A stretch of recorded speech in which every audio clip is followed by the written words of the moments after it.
আশরাফ আলী থানভী রহমাতুল্লাহি আলাইহি বলেছেন 10 রকমের ময়লা থেকে নিজের কলবকে পবিত্র রাখতে হবে। যে 10 ধরনের ময়লা থেকে কলব পরিষ্কার রাখতে হবে, এর ভেতরে একটা ময়লা, এর নাম হলো অহংকারের ময়লা। মানুষের হৃদয়ে মানুষ অহংকার রাখে, অহংকার। এই অহংকারের ময়লা যতক্ষণ পর্যন্ত মানুষ তার হৃদয় থেকে পরিচ্ছন্ন না করবে, ততক্ষণ পর্যন্ত আল্লাহ পাকের কাছে এই মানুষটা পছন্দনীয় মানুষ হইতে পারবে না।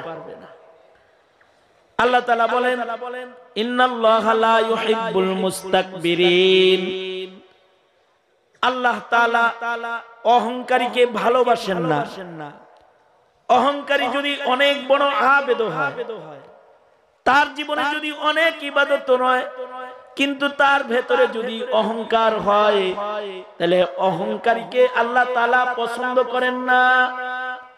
অহংকারীকে আল্লাহ তাআলা পছন্দ করেন না।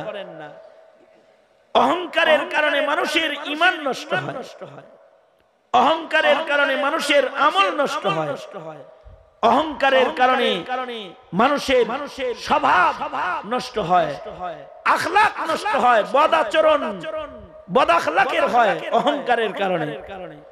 অহংকারের কারণে আল্লাহর রহমতের ছায়া মাথা থেকে সরে যায়, লানতের তখ্ত গলায় এসে যায়। যেমন ইবলিস এক সময় মুআল্লিমুল মালায়েকা ছিল। আপনারা জাগ্রত না ঘুমন্ত? কারা কারা জাগ্রত? দোনো হাত তোলেন, দোনো হাত সোজা করেন, সোজা করেন, আঙ্গুল খুলেন, নাড়াচাড়া দেন, জবান খুলে আওয়াজ করে বলেন আল্লাহু আকবার। ইকোটা বন্ধ করে দিত, ইকো বন্ধ করে দে। আরো জোরে বলেন আল্লাহু আকবার, বলেন সুবহানাল্লাহ, আলহামদুলিল্লাহ, লা ইলাহা ইল্লাল্লাহ, আল্লাহু আকবার, আল্লাহু আকবার। হাত নামান। আল্লাহু আকবার জোরে বলা সুন্নাত। জোরে বলেন আল্লাহু আকবার। আল্লাহু আকবার বললে শয়তান দূরে চলে যায়। জোরে বলেন আল্লাহু আকবার। আল্লাহু আকবার বললে ঈমান বেড়ে যায়। বলেন আল্লাহু আকবার। মাঝে মধ্যে তাসবিহ বলাইলে বলেন, তাহলে বোঝা যাবে যে ঘুমান নাই, ঠিক না? হ্যাঁ, তা আমি কি বললাম যে অহংকারের কারণে মানুষের ঈমান নষ্ট হয়, অহংকারের কারণে আমল নষ্ট হয়, অহংকারের কারণে লানতের তখ্ত গলায় চলে যায়। উদাহরণ স্বরূপ ইবলিস তো মুআল্লিমুল মালায়েকা ছিল। আল্লাহ তাআলা যখন ফেরেশতাদেরকে আদেশ করলেন উসজুদু লি আদম, ফেরেশতারা সবাই সিজদা করল, কিন্তু ইবলিস অহংকার করল। ইবলিস আল্লাহর কাছে বলে, ওগো আল্লাহ, আমি আদমের চাইতে ভালো। অহংকার না এটা? আমি আদমের চাইতে ভালো। আনা খায়রুম মিনহু, আদম ভালো না, আল্লাহ আমি ভালো। নিজেই বলতেছে আল্লাহ আমি আদমের চাইতে ভালো। আবার যুক্তি দিতেছে, খালাকতানি মিন নারিন ওয়া খালাকতাহু মিন তিন। আয় আল্লাহ, আমাকে আপনি আগুন দিয়া বানাইছেন, আর আদমকে আপনি মাটি দিয়া বানাইছেন। আগুনের পাওয়ার বেশি, আমি ভালো, মাটির পাওয়ার কম। অর্থাৎ মাটি ছেড়ে দিলে নিচের দিকে যায়, আগুন জ্বালাইলে উপরের দিকে যায়। যেটার গতি উপরের দিকে, ওইটা নিচে নামবে কেমনে? নিজেই যুক্তি দিতেছে। এবং সে ফেরেশতারা সিজদা দিলেও ইবলিস সিজদা দিল না। সে সিজদা দিতে অস্বীকৃতি জানালো এবং সে অহংকার করলো এবং সে কাফের হয়ে গেল। আবা ওয়াস্তাকবারা ওয়া কানা মিনাল কাফিরিন। যেখানে সে ছিল মুআল্লিমুল মালায়েকা, কত ইজ্জতের আসন, সেখানে ইবলিস হয়ে গেল মালউন, অভিশপ্ত। অপরাধ কি? দোষ কি? দোষ হলো অহংকারের দোষ। এ কারণে মানুষও তার হৃদয়ে অহংকার জায়গা দিবে না। অহংকারী মানুষের ঈমান নষ্ট হয়ে যায়, অহংকারী মানুষের আমল নষ্ট হয়ে যায়, অহংকারী মানুষের আখলাক নষ্ট হয়ে যায়। আসসালামু আলাইকুম ওয়া রাহমাতুল্লাহি ওয়া বারাকাতুহু। আলহামদুলিল্লাহ আলহামদুলিল্লাহি ওয়া কাফা ওয়া সালামুন আলা ইবাদিহিল্লাযীনা ইসতাফা। أما بعد فأعوذ بالله من الشيطان الرجيم. بسم الله الرحمن الرحيم. إن الله لا يحب المستكبرين. وقال النبي صلى الله عليه وسلم: من تواضع لله رفعه الله، أو كما قال عليه الصلاة والسلام. اللهم صل على محمد وعلى آل محمد كما صليت على إبراهيم وعلى آل إبراهيم إنك حميد مجيد. اللهم بارك على محمد وعلى آل محمد كما باركت على إبراهيم وعلى آل إبراهيم إنك حميد مجيد. بلغ العلا بكماله كشف الدجى بجماله حسنت جميع خصاله صلوا عليه وآله. আলহামদুলিল্লাহ। হযরত শেখ মোহাম্মদ মুকিম শাহ রহমতুল্লাহি আলাইহির বংশধর, এদের আয়োজনে তাদের রূহের মাগফিরাত কামনায় মহতি মাহফিল, দ্বিতীয় বার্ষিক তাফসীরুল কোরআন মাহফিল। মাহফিলের মোহতারাম সভাপতি, উপস্থিত হাজরাত, উলামায়ে কেরাম, সম্মুখপানে সমবেত দিন প্রিয়, ইসলাম প্রিয়, দিনদার ইমানদার মুমিন মুসলমান ভাইয়েরা, আল্লাহ পাকের দরবারে আলিশানে শুকর। আল্লাহ তাআলা দ্বীনি নসিহতের মজলিসে, ওলামাদের সোহবতে, জান্নাতের বাগানে আমাদেরকে আল্লাহ তাআলা আসার বসার তৌফিক দান করেছেন। এই জন্য মালিকের দরবারে শুকরগুজার হই, শুকরিয়া আদায় করি, কালিমাতুশ শুকর পড়ি, জবান খুলে মোহাব্বতের সাথে ভক্তি ভরে সমস্বরে আওয়াজ করে সকলে মিলে বলুন আলহামদুলিল্লাহ। মোবারক একটি আয়োজন, দ্বীনি নসিহতের মজলিস, ইসালে সওয়াবের নিয়তে আয়োজিত মহতি মাহফিল। বহু ওলামা হযরতগণ তশরিফ এনেছেন, যোগ্য বুজুর্গ ওলামা হযরতগণ গুরুত্বপূর্ণ নসিহত করেছেন, এবং আমার পরেও আমার বন্ধু মুফতি হাবিবুল্লাহ মাহমুদ কাসেমি দামাত বরকাতুহুম উনি মজলিসে আসবেন। উনি আসার পূর্ব পর্যন্ত কিছু সময় আপনাদের সামনে কিছু কথা বলবার এরাদা, আল্লাহ তাআলা কিছু উপকারী কথা বলার তৌফিক দান করেন।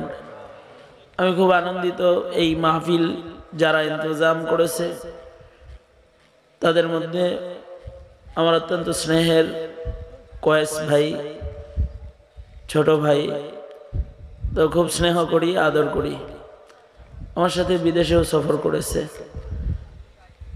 তার পরিবারের সাথেও একটা সুসম্পর্ক।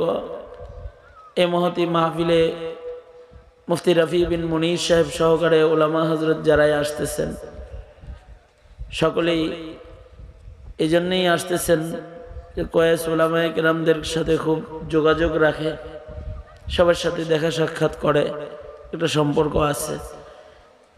আল্লাহ তাআলা এই যে সম্পর্কের নিসবতে একটা কোরআনের আয়োজন, দ্বীনি নসিহতের আয়োজন হয়েছে, এটা হয় তাআল্লুকের বরকত, সম্পর্কের বরকত, নেক সোহবত, নেক সম্পর্কের বরকত। আল্লাহ তাআলা তার এই মেহনত কবুল মঞ্জুর করে নিক। তার আপনজন আত্মীয় স্বজন যারা উপস্থিত রয়েছেন সকলকে আল্লাহ তাআলা উত্তম জাযা দান করেন। সংক্ষিপ্ত আকারে কিছু কথা আপনাদের সামনে বলা। আমাদের মহান রব্বুল আলামিন তিনি কিন্তু আমাদের বাহ্যিক সূরত দেখবেন না, বাহ্যিক হালত দেখবেন না।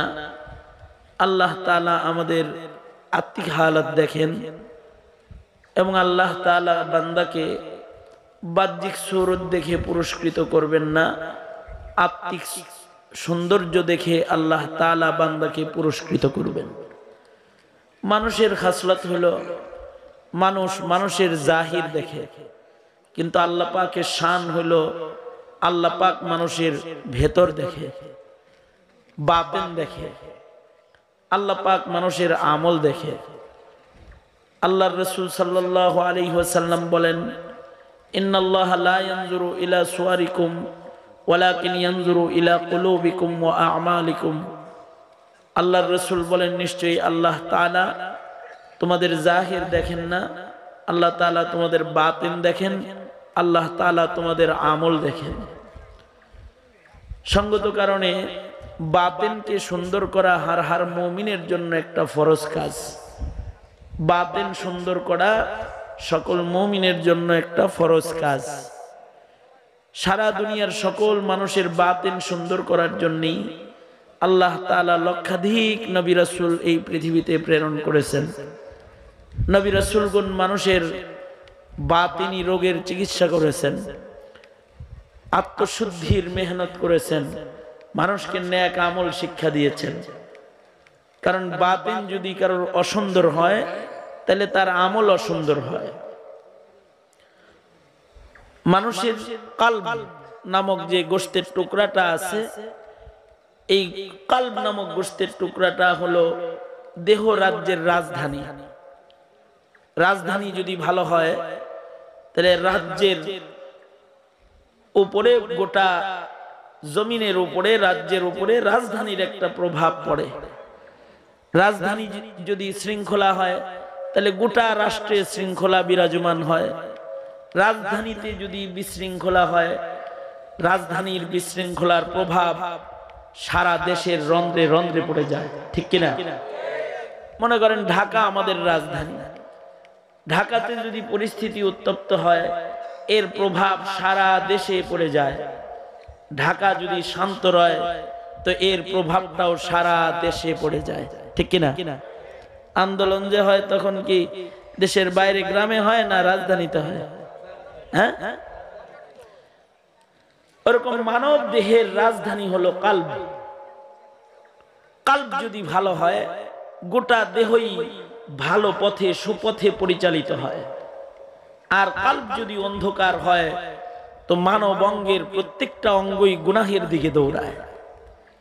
এ কারণে আল্লাহর রাসূল সাল্লাল্লাহু আলাইহি ওয়াসাল্লাম অন্যত্র আরেক হাদিসে বলেছেন, ক্বালা রাসূলুল্লাহ সাল্লাল্লাহু আলাইহি ওয়াসাল্লাম, আলা ইন্না ফিল জাসাদি লামুদগা ইযা সালুহাত সালুহাল জাসাদু কুল্লুহু ওয়া ইযা ফাসাদাত ফাসাদাল জাসাদু কুল্লুহু আলা ওয়াহিয়াল কলব। আল্লাহর নবী বলেন, মানব দেহের ভেতরে একটা গোশতের টুকরা আছে যার নাম কলব।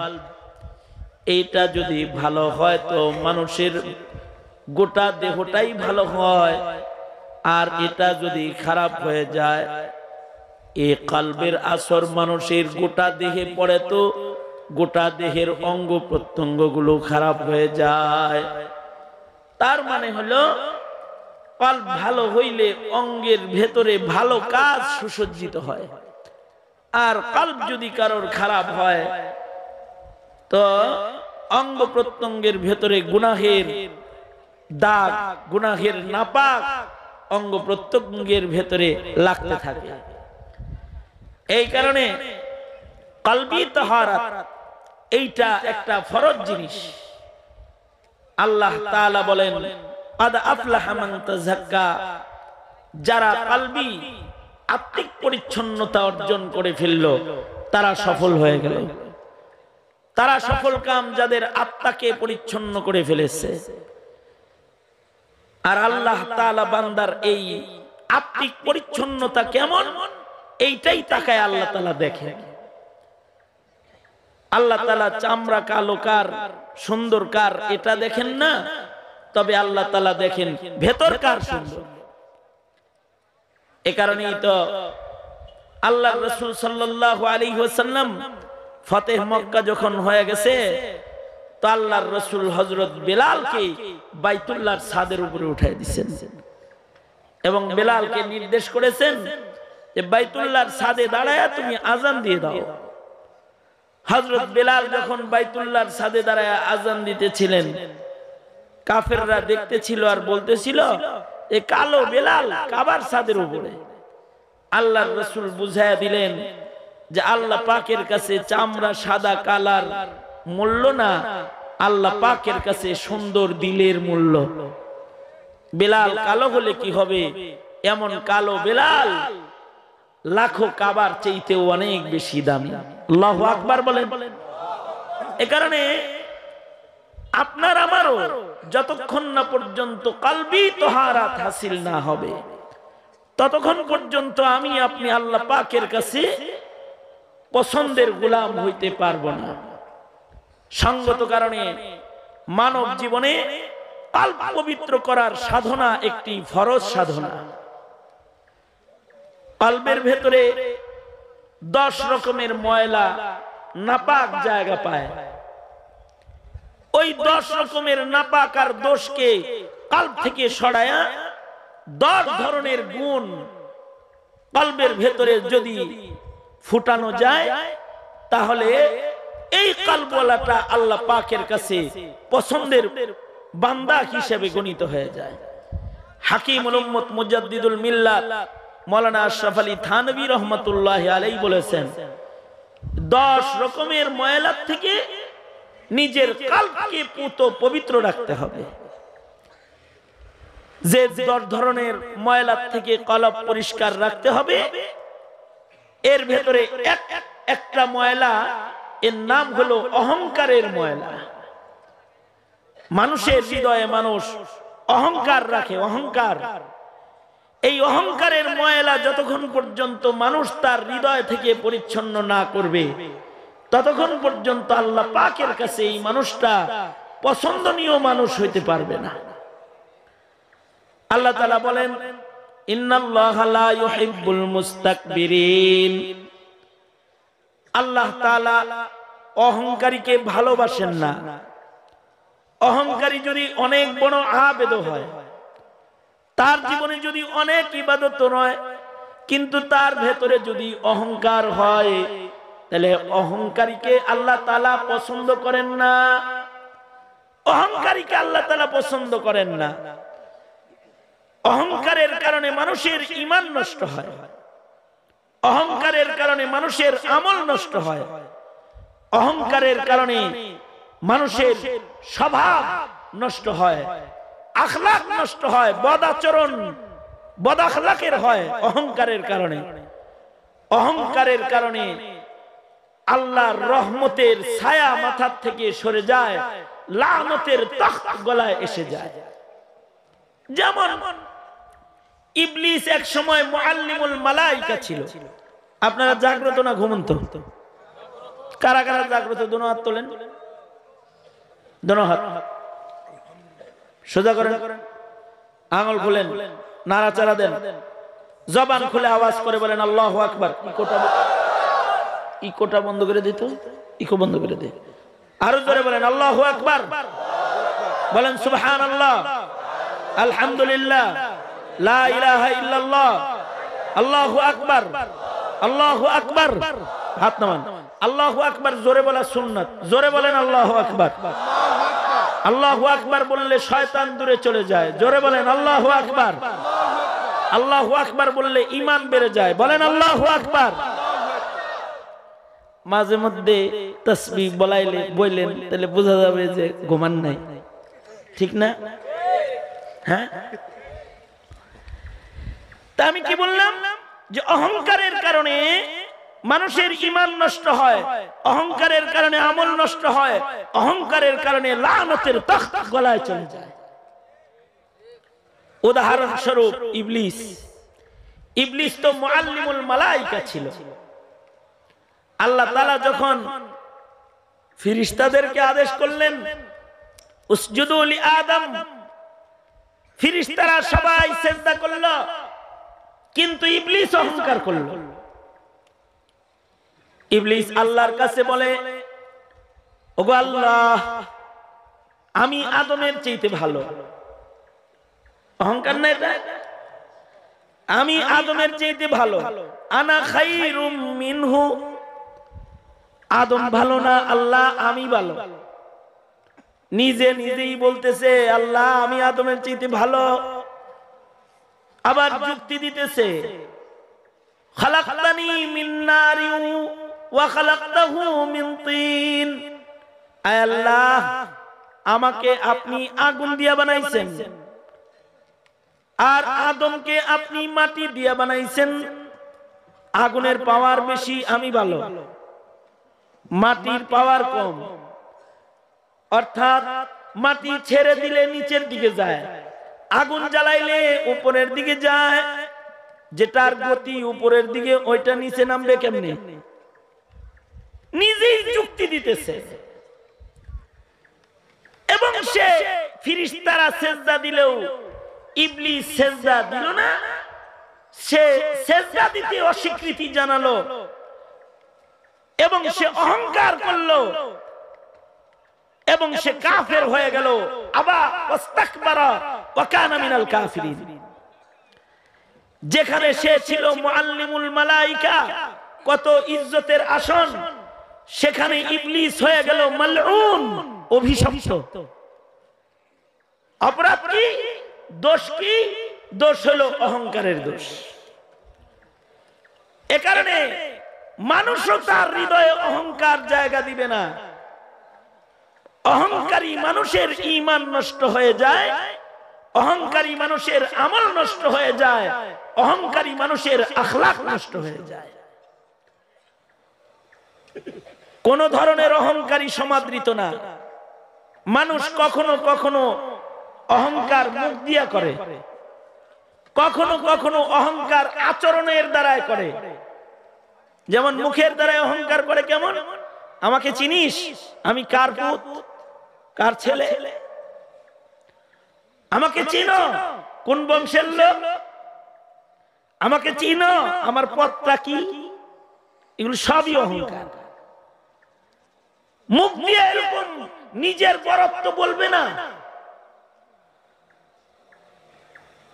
অনেকে আছে মিষ্টি কথা বলে, কিন্তু মিষ্টি কথার ভেতরেও কেজি কেজি অহংকার টপকায়। মিষ্টি মিষ্টি কথা বলে, কিন্তু তার ভেতরে মন মন কেজি কেজি অহংকার থাকে। যেমন আমি একজনকে জিজ্ঞেস করছি, আপনার বাড়ি নাম্বার কত? এই রোডের সবচেয়ে সুন্দর বাড়িটাই আমার।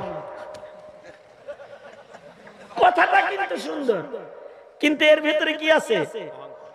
হ্যাঁ, অহংকার আছে না একটু?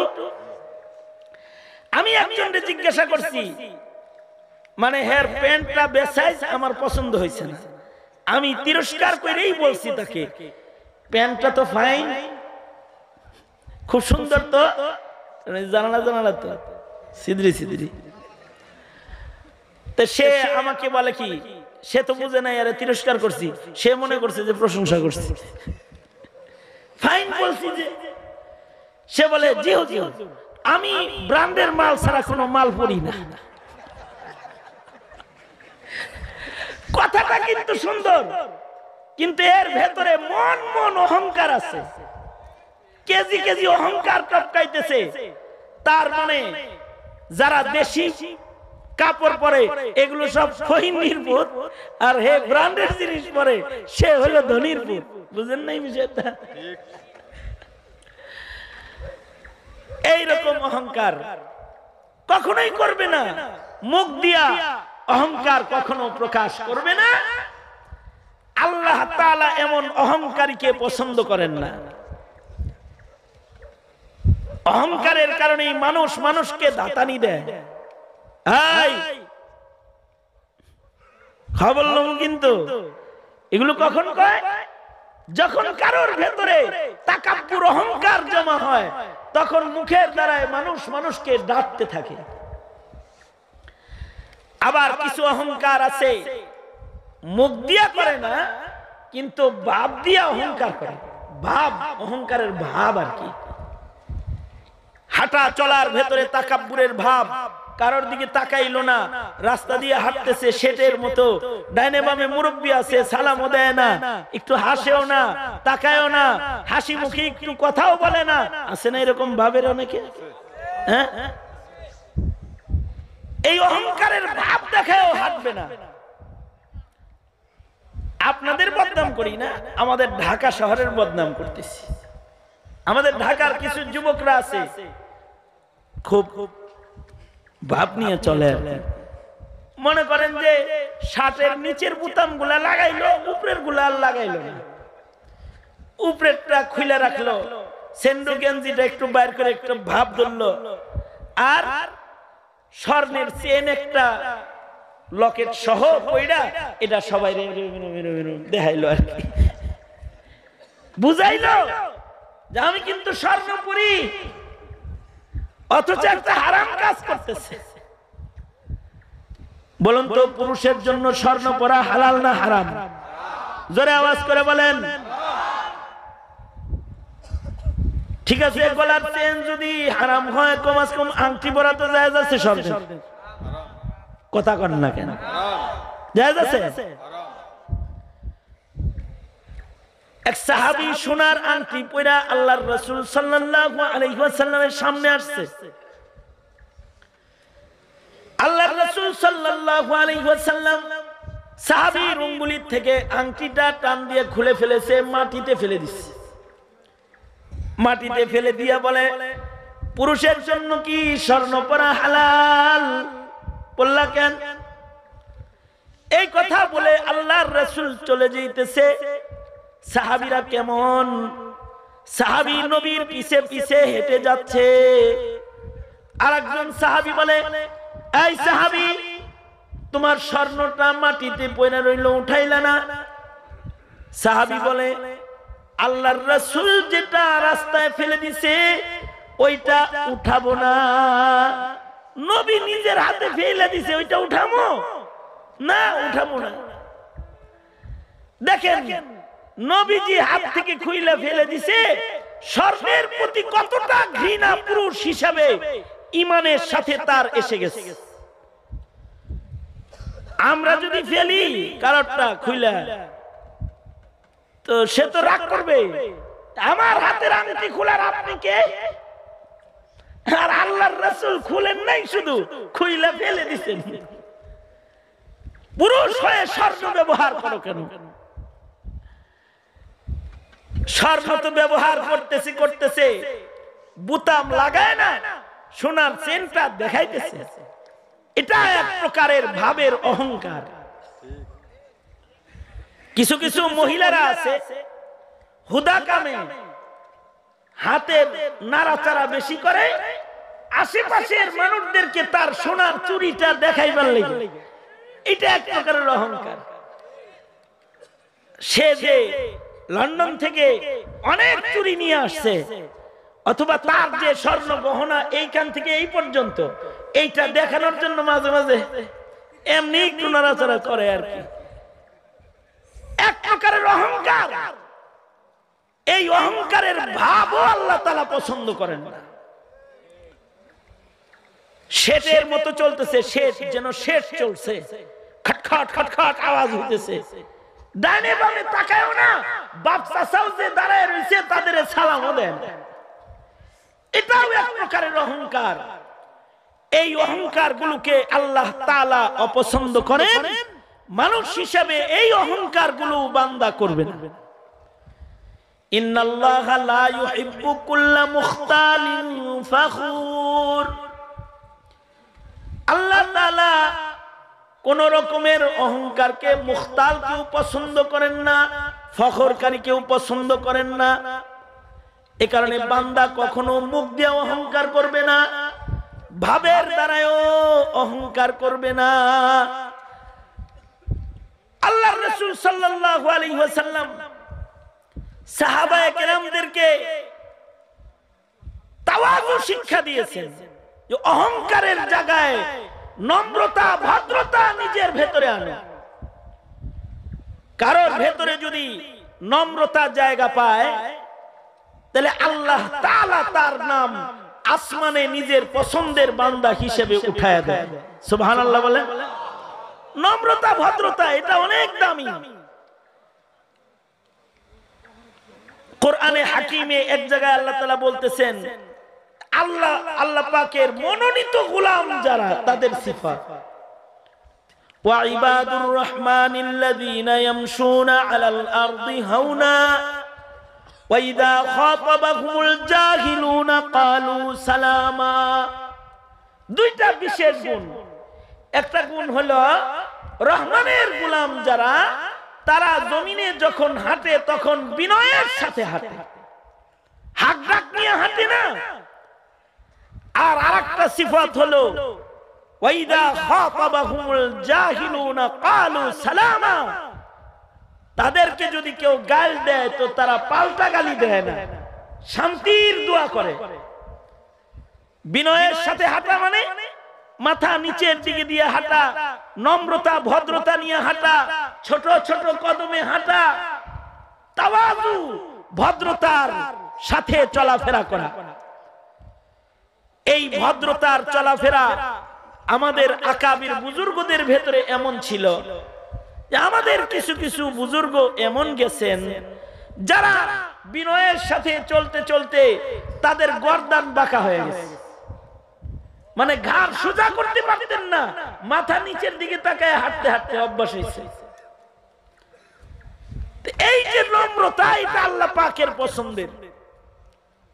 এখন তো কেউ যদি ন্যূনতম পয়সার মালিক হয় অথবা ভালো শিক্ষিত হয়, তার দাপটের চলাফেরায় রাস্তায় আরেকজনের চলাফেরা করা কঠিন হয়। আর যদি কোন রকম নেতা হয়ে যায় কেউ, তাইলে তো তার গাড়ির বহরই ভিন্ন রকম, পাবলিকের আর চলাফেরার কায়দা নেই। প্রয়োজনে যানজটে পড়া গাড়ির ভিতরেই বাচ্চা প্রসব করবে, কিন্তু নেতা সুবিধা মতো যাবে। ঠিক আছে না? এরকম হয় না? এতটা আড়ম্বরতা এসে যায় অহংকারের কারণে। কিন্তু সাহাবায়ে কেরামের চলাফেরা কেমন ছিল? খলিফাতুর রাসূল হযরত আবু বকর সিদ্দিক রাদিয়াল্লাহু আনহু, রাতের বেলায় আবু বকর সিদ্দিক, এই হাবিবুল্লাহ মাহমুদ কাসিমি আসলে সাথে সাথে স্টেজে নিয়ে এসো। কয়েস হাবিবুল্লাহ মাহমুদ কাসিমি সাথে যোগাযোগ করে আসলে সাথে সাথে স্টেজে নিয়ে আসবা। আল্লাহর রাসূল সাল্লাল্লাহু আলাইহি ওয়াসাল্লাম সাহাবীদেরকে কেমন চলাফেরা শিখাইছেন? হযরত আবু বকর সিদ্দিক রাদিয়াল্লাহু আনহু একদিন রাতের বেলায় গভীর রাত্রিতে হাঁটতেছেন, তো রাস্তার ভেতরে হযরত ওমরের সাথে মুলাকাত। হযরত ওমর সালাম দিলেন, কে? আবু বকর নিজের চেহারার কাপড় সরায় বলে, আমি আবু বকর। হযরত ওমর যায় বলে, আমিরুল মুমিনিন আপনি কই যান? আবু বকর বলে, মদিনার বাইরে একটা বিধবা নারী আছে যার কোনো আপনজন নাই,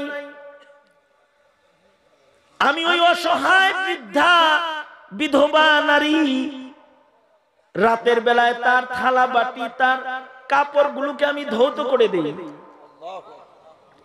ওইটা ধৌত করে দেওয়ার জন্য আমি যাইতেছি। হযরত ওমর বলে, আমিরুল মুমিনিন, আমিরুল মুমিনিন হওয়ার পরেও একটা বিধবা নারীর খেদমতের জন্য আপনার এত আগ্রহ, প্রতিদিন আপনি ওই বৃদ্ধার খেদমতে যান? জি। হযরত ওমর বলে, এজন্যই তো আল্লাহর রাসূলের পরে শ্রেষ্ঠ আপনি, এই কারণেই তো আল্লাহর রাসূলের পরে এই উম্মতের শ্রেষ্ঠ মানুষ আপনি। হযরত ওমর নজর করে দেখলেন যে আবু বকরের পায়ে জুতা নাই। হযরত ওমর বললেন, আমিরুল মুমিনিন আপনি যে জুতা ছাড়া হাঁটতেছেন, পাথরের ধারালো পাথরের আঘাতে যদি আপনার পা কেটে যায়, এই যে নেন আমার জুতাটা আপনাকে হাদিয়া দিলাম, এটা পয়রা হাঁটেন। হযরত উমর নিজের পায়ের জুতা আগায় দিলে আবু বকর বলে, ওমর তুমি কি মনে করেছো আমার জুতা নাই? অবশ্যই আমারও এক জোড়া জুতা আছে, কিন্তু নিঝুম রাতের এই নীরব রজনীতে জুতা পায়ে দিয়া, খরম পায়ে দিয়া মদিনার গলিগলিতে হাঁটতে আমার ভয় হয়। যদি আমার খরমের আওয়াজে কোনো ঘুমন্ত মানুষের ঘুম ভেঙে যায়, হাসরের কঠিন ময়দানে আল্লাহ তাআলা যদি আমাকে বলে, এরে আবু বকর খলিফা বানাইছিলাম বিধায় জুতার আওয়াজ দিয়া মানুষের ঘুম ভাঙায়া চলাফেরা করেছিস, বলো না উমর, আল্লাহ তাআলা যদি বিচারের দিবসে এমন কোন প্রশ্ন আমাকে করে, কাহার রবের সামনে জবাব দেওয়ার মতো কোনই যোগ্যতা কি আমি উমরের আছে? আমি আবু বকরের কি কোনো শক্তি আছে উমর যে আমি এর উত্তর দিব? তার মানে আমিরুল মুমিনিন উমর নিজে জুতা পায়ে হাঁটার সাহস পায় না, প্রেসিডেন্ট হওয়ার পরে রাতের বেলায়। এইটা হলো বিনয়ের শিক্ষা। আর আমাদের কেউ যদি কোন রকম সাধারণ মানুষ থেকে একটু নেতা হয়ে যায়, তাইলে ইউনিয়নের নেতার জ্বালায় এলাকার মানুষ থাকতে পারে না রাস্তায়, দেশটাই তার তখন, বাকি সব পাওয়ারলেস। কারণ উনি নেতা হইছেন, উনার গর্বিতে বাকিদের আর এলাকায় বসবাস করা মুশকিল। এইটাও একটা গর্মি, এইটাও একটা অহংকার না? এই অহংকার আল্লাহ পাকের কাছে সমাদৃত না। এই অহংকারকে আল্লাহ তাআলা অপছন্দ করেন। কতটা বিনয়, কতটা বিনয়, কতটা তাওয়াজু নিজের ভেতরে থাকলে আমিরুল মুমিনিন হইয়া রাতের আধারে বিধবা নারীর খেদমত করা যায়। কতটা বিনয় থাকলে আদা জাহানের খলিফাতুল মুসলিমিন হইয়া একটা রাখালকে উটের পিঠে চড়ায় দেওয়া যায়। আল্লাহু আকবার বলেন জোরে করে। এত আস্তে বললেন কি? আরো জোরে চিল্লায়া বলেন আল্লাহু আকবার। কি ইউনিয়নের চেয়ারম্যান হযরত উমর, অথবা এমপি সাহেব, বাংলাদেশের মতো দেশের মন্ত্রী, প্রেসিডেন্ট, আর আদা জাহানের প্রেসিডেন্ট, আদা জাহানের খলিফাতুল মুসলিমিন হযরত উমর, উঙ্গুলি হেলাইলে আদা জাহান থরথর করে কাঁপে। ইসলাম সে তো পরশমণি, তারেকে পেয়েছে খুঁজি, পরশে তাহার সোনা হলো যারা, তাদেরই মোরা বুঝি।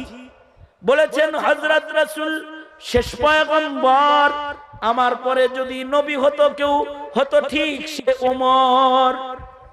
অর্ধ পৃথিবী শাসন করেছেন যিনি, ধুলির তক্তে বসি, খেজুরের পাতার প্রাসাদ তাহার, বারে বারে গেছে খসি। চাটাইয়ের উপরে বসে শাসন করছে আদা জাহান। এই উমর যেদিন জেরুজালেম বিজয় করতে যাবেন, জেরুজালেম মদিনা থেকে রওনা করছেন আদা জাহানের খলিফাতুল মুসলিমিন, সামনে কোনো প্রটোকলও নাই, পুলিশও নাই, পাহারাদারও নাই, কিচ্ছু নাই। আর সাথে আছে একটা কালা হাবশি গোলাম আর দুর্বল একটা উট। এই দুর্বল একটা উট আর একটা গোলাম সাথে করে হযরত উমর রওনা করলেন। সাহাবীরা বললেন, আমিরুল মুমিনিন, নিরাপত্তা বাহিনী কিছু আপনার সাথে দেওয়া দরকার। হযরত উমর বললেন, আমার নিরাপত্তা দাতা আল্লাহ। সুবহানাল্লাহ, আরো আস্তে করে বলেন সুবহানাল্লাহ। হযরত উমর কি বললেন? আমার নিরাপত্তা কে দিবেন? জোরে আওয়াজ করে বলেন, চিল্লায়া বলেন, কে দিবেন নিরাপত্তা? আসলে নিরাপত্তা দেওয়ার মালিক কে? হযরত উমর বললেন, নিরাপত্তা বাহিনীর দরকার নাই, আমার নিরাপত্তা দেবেন আল্লাহ। বাস হযরত ওমর এই কালা গোলাম সাথে লইয়া মরুভূমি সাহারা মরু প্রান্তর পার হয়ে জেরুজালেমের দিকে রওনা করলেন। 3 মাইল যাওয়ার পরে, 1 মঞ্জিল যাওয়ার পরে বলতেছে, এই কি ব্যাপার, আমি উটের পিঠেই চড়ে রইলাম, তুমি বালিতে রশি টানতে লইলা, রশি টানতে লইলা, আর কত টানবা? থামো। গোলাম থেমে গেছে। হযরত ওমর বলে, এই গোলাম তুই উপরে উঠ, উটের পিঠে উঠ যা, তুই এবার উটের পিঠে আরাম করবি 3 মাইল, রশি টানবো আমি 3 মাইল। গোলাম বলে, এটা কি সম্ভব?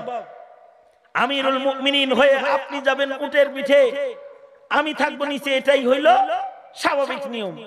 আর আপনি বলতেছেন আমি যাব উটের পিঠে, আপনি হইল রশি টানবেন, এটা কেমনে সম্ভব?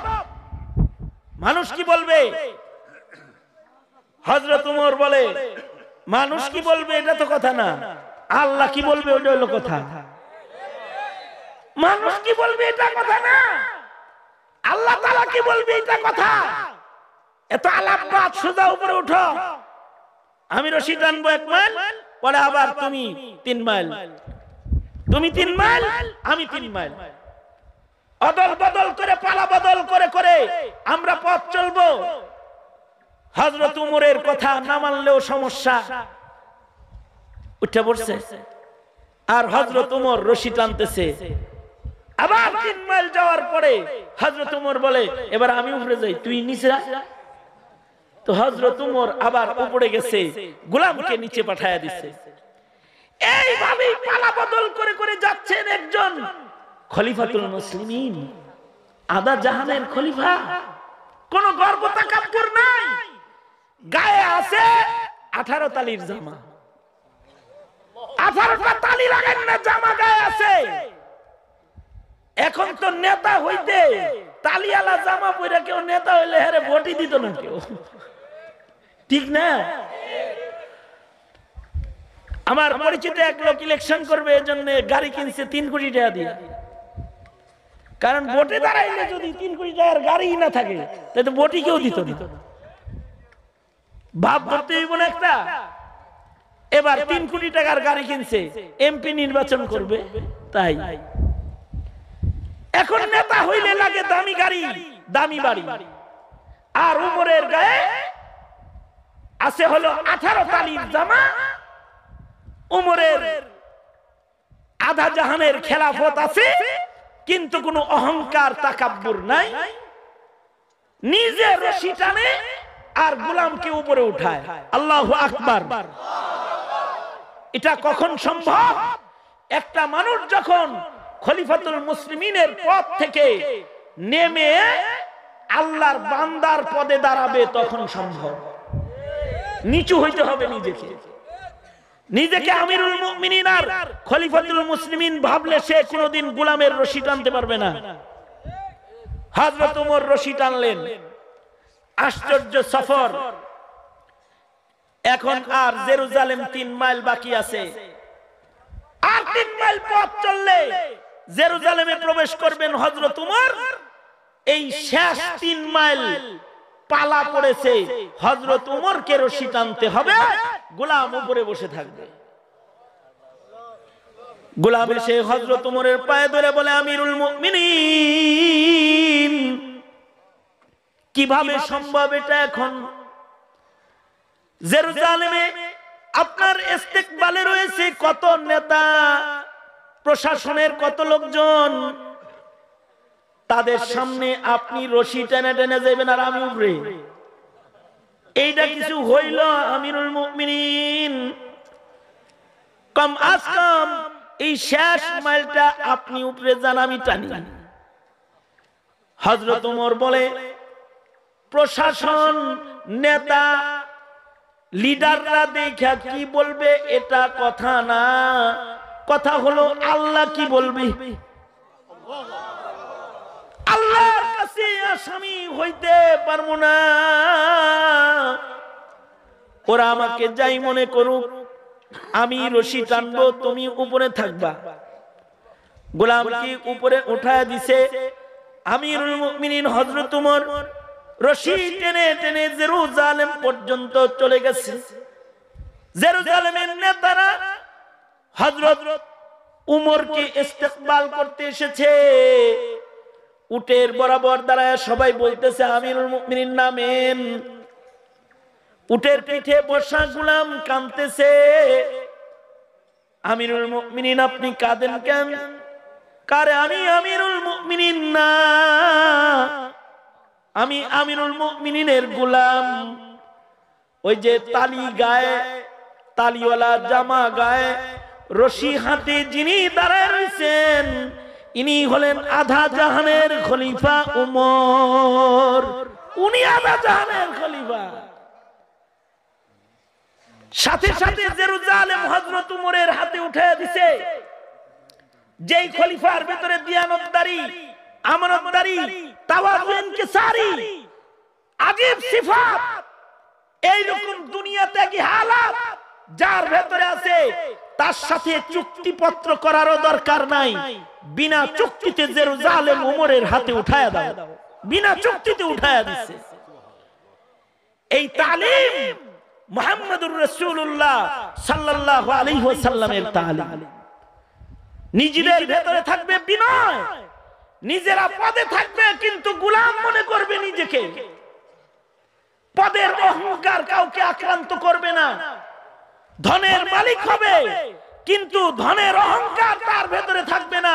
দরিদ্রদের সাথে বসে এক দস্তরখানে খাবে। সাদা আর কালোর অহংকার করবে না, কারণ আল্লাহ তাআলা সাদাকেও দেখে না, কালোকেও দেখে না, ভেতরটা কেমন ওইটা তাকায় দেখে। ঠিক কি না? আল্লাহর রাসূল সাল্লাল্লাহু আলাইহি ওয়াসাল্লাম এই তালিম উম্মতকে দিয়েছেন। নিজের ভেতরে যারা অহংকার রাখবে না। কিছু কিছু অহংকারী এমন আছে যারা মুখ দিয়ে অহংকারের শব্দ উচ্চারণ করে না, বাপ দিয়ে অহংকার দেখায় না, ভেতরে ভেতরে অহংকার লালন পালন করে। যার নিষ্ক্রিয়া তাদের দুষ্কর্ম দিয়ে, মানে দুষ্কৃতিকারী হিসাবে তার কুকর্মের মাধ্যমে সে অহংকার প্রকাশ পায়। মনে করেন গোপনে ক্ষতি করে, উপরে মিঠা মিঠা কথা কয়, হ্যাঁ ভাই কত ভালোবাসি আপনারে, আর কত সুন্দর করে হাসি দেয়, আর ভিতরে ভিতরে ভাব হলো যে সকালবেলায় দেখবি আমি জিনিসটা কি। মানে ভিতরে ভিতরে দাঙ্গা হইলো, হাসি তো দিলাম একখান, কথা তো বললাম তোর লগে, কিন্তু সকালে দেখিস কত ধানে কত চাল। এই ধরনের ভেতরের অহংকার, এই ভেতরের এই অহংকার দুনিয়ার কেউ দেখে নাই, কিন্তু একজনের চোখ ফাঁকি দেওয়া সম্ভব হয় নাই। তিনি কে? আরো জোরে আওয়াজ করে বলেন তিনি কে? তার চোখ তো ফাঁকি দেওয়া সম্ভব হয় নাই, তিনি তো দেখে ফেলেছেন। এইরকম হৃদয়ের গভীরে ওই জায়গায় কেউ এক জাররা অহংকার জমা রাখবে না, এটাই আল্লাহর পছন্দ। অহংকার কি কি কারণে মানুষ করে? মানুষ অহংকার করে রূপের কারণে। কারণ যদি চেহারা সুন্দর হয়, এইটার কারণে একটা অহংকার ভেতরে হয়। তাদের জন্য শিক্ষা হলো সুন্দর চেহারা হইলে কি হইব? মাটির নিচে যাওয়ান লাগবো। কালো চেহারাও মাটির নিচে যাবে, পচবে গলবে। সুন্দর চেহারাওয়ালা আপনারও রুহু বেরিলে আপনি নাপাক, 3.5 হাত লাশ। অনেক সুন্দর মানুষ আছে বন্ধুদের সাথে ভালো ব্যবহার করেন, কেন? তার চেহারার লাবণ্যতা ভালো, তার সৌন্দর্যের অহংকার, নিজেরে মনে করে যে কিং খান খান ভাব। বুঝেন না এই কথাটা? মানে একেবারে নায়ক নায়ক ভাব। কখনো কখনো মানুষ অহংকার করে। আছে একজন পড়ছে, আর একটু বাঁচার কাম হয়েছে, হবে না? হ্যাঁ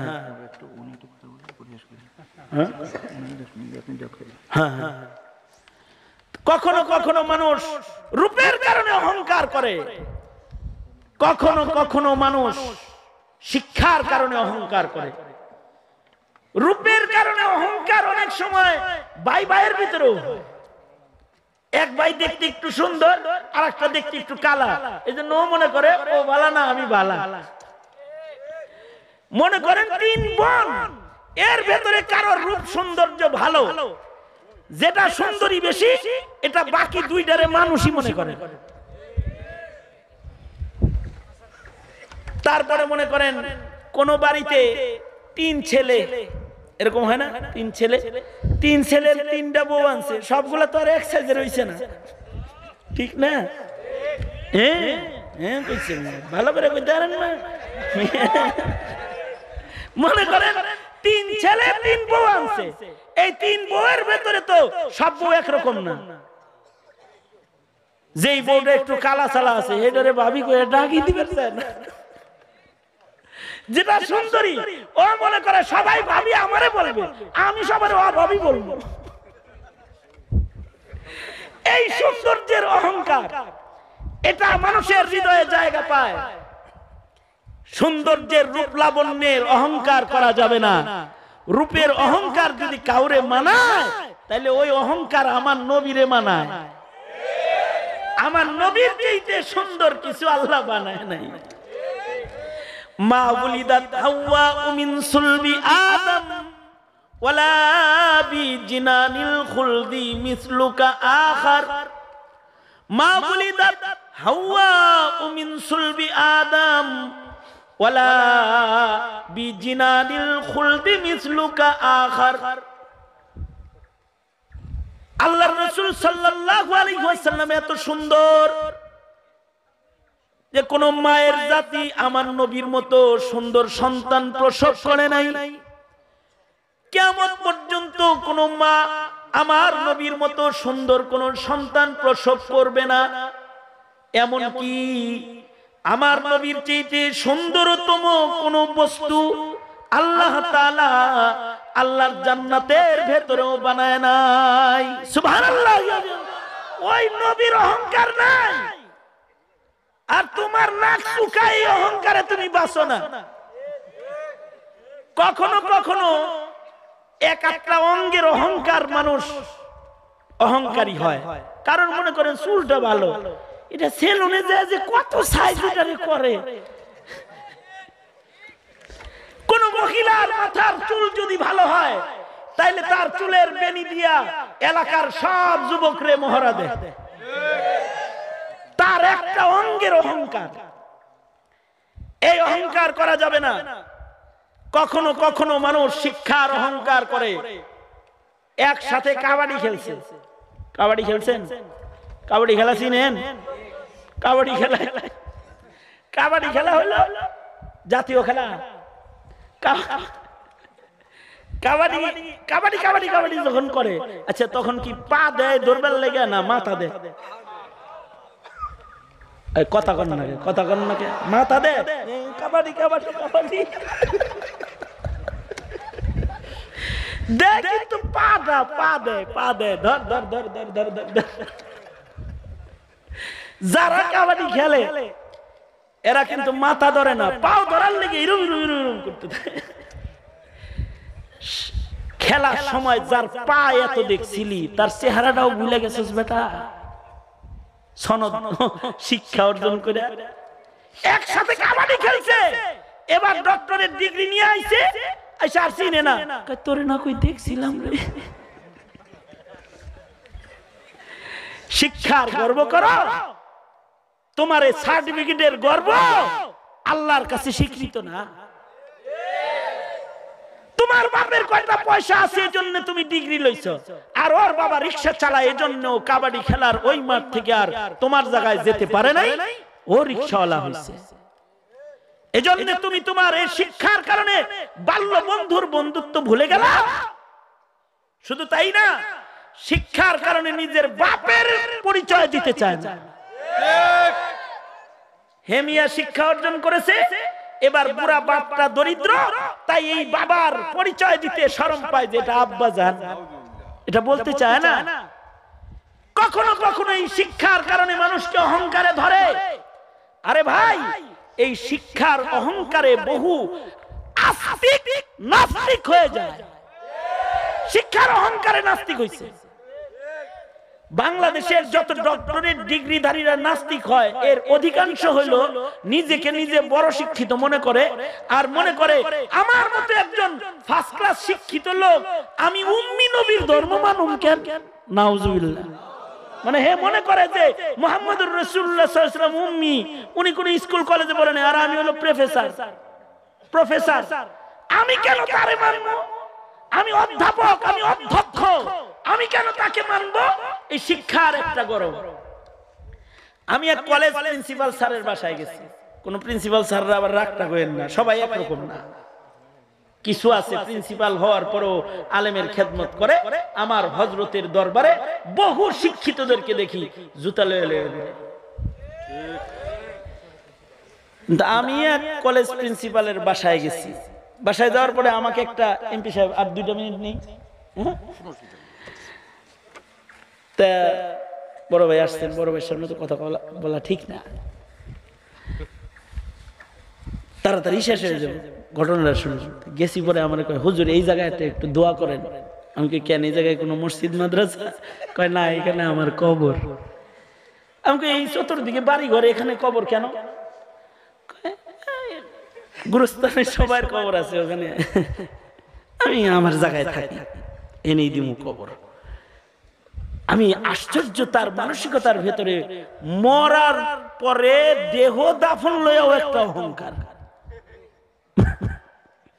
মানে গুরুস্থানে যেহেতু সব গরিব গুরাবা ফকির মিসকিন সবাই থাকে, ওখানে উনি থাকবে না, ওনার কবর একটু মাজার স্টাইল হোক, আলাদা হোক।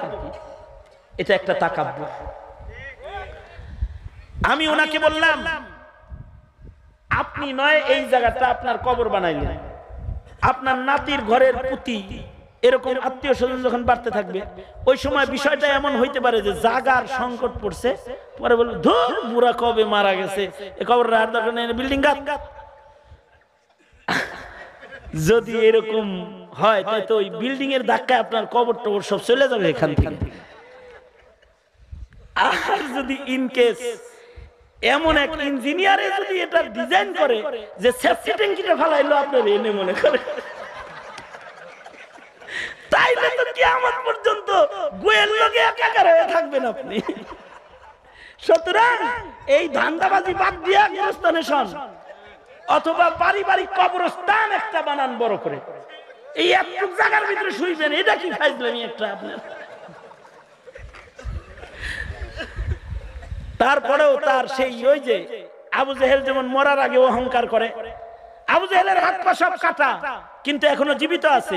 ইবনে মাসউদ যায় দেখে আবু জেহেল নড়ে চড়ে, ইবনে মাসউদ তো যায় বুকের উপরে বসছে গলাটা কাটার লেগে।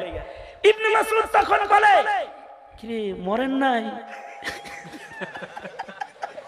আল্লাহ আমার লেগে আপনারা রাইখা দিয়েছে। ঠিক আছে, গলাটা কাটতে লয়ে যাই নবীর দরবারে। বুকের উপরে বসছে, বসে এবার গলা ধরছে কাটার লেগে। তখন আবু জেহেল কয়, ইসি রে তোর হাতে মরতেছি, ইজ্জতের ব্যাপার। একটা নেতার হাতে যদি মরতাম তাও একটা কথা ছিল, গোলামের হাতে মরবো। আচ্ছা ঠিক আছে, যাই হোক, মরতে তো হইবই, মাইরা যেহেতু ফালবি, গলাটা একটু বড় করে কাটিস, নেতা না আমি। মানে মৌতের সময় অহংকার, অহংকার আজব বিমারি, সাবধান। মুহতারাম হাজিরিন, শিক্ষার অহংকার করা যাবে না। মাঝে মধ্যে শিক্ষা অর্জন করেছেন, তাতে কি গ্রামের যত অশিক্ষিত লোক আছে আপনার পরিচিত, তাদেরকে সালাম দিবেন নিজে, আসসালামু আলাইকুম চাচাজি কেমন আছেন, আপনি সাফ সাফ বাদ দেন। কখনো কখনো মানুষ নেতৃত্বের কারণে অহংকারী হয়ে যায়, পদের কারণে অহংকারী হয়ে যায়। যারা পদের মালিক হয়ে যায়, পদের প্রভাবে অহংকারী হয়ে যায়, তাদের জন্য হিদায়াত হলো আপনার আগে এই পদে অনেকে ছিল, সব কবরে গেছে, আপনিও 3.5 হাত মাটির নিচে যাইতেছেন, রেডি হন। কখনো কখনো ধনের অহংকারে অহংকারী হয়, এই সব বংশের অহংকার কখনো আক্রান্ত করে, বংশের অহংকার। ভালো বংশের মানুষ নিম্নমানের বংশের মানুষের টেটা দিয়া মেরে আলাইতে চায়। ওই যে এই এক এলাকায় গেছি, 2 বংশে টেটা যুদ্ধ, টেটা যুদ্ধ বুঝছেন, মানে দুই বংশের লোক মারামারি লাগছে চরের ভিতরে। এই পাশ থেকে টেটা মারে, সুরকি মারে, ওই পাশ থেকে ওইটা মারে। বংশ গরম, গোষ্ঠীর গরম, গোষ্ঠীগত বংশের নসবের গরম, এগুলো বা মুহাম্মদুর রাসূলুল্লাহ সাল্লাল্লাহু আলাইহি ওয়াসাল্লাম কুরাইশ বংশের মানুষ, সবচেয়ে সুন্দর মানুষ, সবচেয়ে বেশি ইলমের অধিকারী, উতিতু ইলমাল আউয়ালিন ওয়াল আখিরিন, শ্রেষ্ঠ নবী। তারপরেও বাজারে যায় একটা কালা গোলামের সাথে পাশে বসে গেছে, বৈশা গোলামের বগলের নিচ দিয়ে হাত দিয়ে কয়, এটা আমার বন্ধু। শুধু তাই বলে না, তার সাথে আবার রসিকতা করে। রহমাতুল লিল আলামিন একটা গোলামের সাথে রসিকতা করে, মাথায় হাত রেখে বলে, এই মদিনার বাজারের লোকেরা, এইটা আমার গোলাম, আজকে এটারে বিক্রি করবো, কে কিনবা? রসিকতা করতেছে। গোলাম তখন বলে, আল্লাহর নবী, আপনার গোলাম হয়ে বেচা গেলে তো ভালোই হইতো, হাসরের মাঠে মুহাম্মদুর রাসূলুল্লাহ সাল্লাল্লাহু আলাইহি ওয়াসাল্লামের গোলাম হিসেবে দাঁড়াইতে পারতাম। কিন্তু নবী, গোলাম ধরতেও একটু দেই হাসি না ধরবেন না? এরকম কালাটারে কেউ ধরে? কেউ কিনবো না। আল্লাহর রাসূল সাল্লাল্লাহু আলাইহি ওয়াসাল্লাম এই কালা গোলামকে বুকে লয়ে কয়, মানুষের নজরে তুমি কালো হলে কি হবে? আনতা ইনদাল্লাহি গাল, তোমার ভেতরটা এত পবিত্র যে তোমার চামড়া কালো হইলেও আল্লাহর কাছে তুমি অনেক দামি। সুবহানাল্লাহ, আস্তে করে বলেন সুবহানাল্লাহ। তাহলে এই যে ঘন্টা খানেকের কথা, আমি কি বুঝাইতে চাইলাম? যে অহংকারীকে আল্লাহ তাআলা পছন্দ করেন না। ইন্নাল্লাহা লা ইউহিব্বু কুল্লা মুখতালিন ফাখুর, ইন্নাল্লাহা লা ইউহিব্বুল মুস্তাকবিরিন, ইন্নাহু লা ইউহিব্বুল মুস্তাকবিরিন। আল্লাহ তাআলা অহংকারীকে পছন্দ করেন না। সুতরাং ইনশাআল্লাহ আমরা আমাদের হৃদয়ে অহংকার লালন পালন করব না, ইনশাআল্লাহ বলেন। ওয়াদা, ইয়া আল্লাহ অহংকার মুক্ত চলাফেরা করিব। আল্লাহ তাওয়াজু, বিনয় ইখতিয়ার করিব। ইয়া আল্লাহ আপনি কবুল করেন, আমিন। আওয়াজ করে বলেন আমিন। হাত নামান। আমাদের